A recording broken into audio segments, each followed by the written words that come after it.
ખબરોમાં બન્યા રહેવા માટે બેલ આઇકોન દબાવો અને એબીપી અસ્મિતાને સબસ્ક્રાઇબ કરો. અમદાવાદમાં બીઆરટીએસનો ત્રીજા દિવસ 2 દિવસમાં જ 3 દિવસની અંદર જ બીજો અકસ્માત સર્જાયો છે. ધરણીધર વિસ્તારમાં ટેમ્પા સાથે અથડાયા બાદ બીઆરટીએસ રેલિંગમાં ઘૂસી.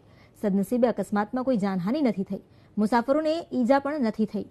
બસ નહેરુનગરથી મણિનગર જઈ રહી હતી. આ અગાઉ પણ બીઆરટીએસ બસનો અકસ્માત સર્જાયો હતો. સદનસીબે માત્ર ચાલકને ઈજા થઈ હતી, પરંતુ ગંભીર અકસ્માત સર્જાયો હતો. ત્યારે માત્ર 3 દિવસની અંદર બીઆરટીએસ બસનો આ બીજો અકસ્માત છે.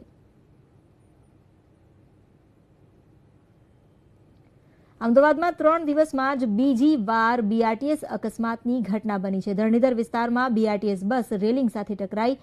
ટેમ્પો સાથે અથડાતા બસ રેલિંગ સાથે ટકરાઈ. કોઈ મુસાફરને ઈજા નથી થઈ અને પ્રાથમિક માહિતી પ્રમાણે બસ નહેરુનગરથી મણિનગર જઈ રહી હતી. 2 દિવસ પહેલા પણ અખબારનગર અંડરપાસમાં બસનો અકસ્માત થયો હતો અને ગંભીર અકસ્માત હતો.